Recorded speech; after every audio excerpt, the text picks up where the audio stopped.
Well, this old truck here, I think it's a 1988 GMC C7000 or something.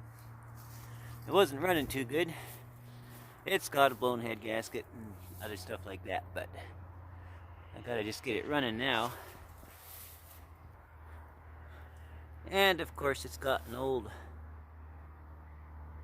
8508 Holley 4-barrel with a vacuum actuated secondaries and everything. So I'm just trying to get that all cleaned up. Still got to chisel off all this old gasket. Got a new gasket kit here.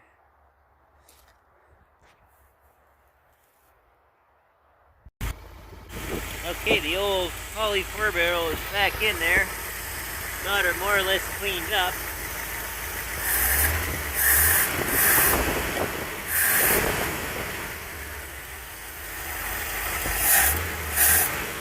Now the accelerator pump's working.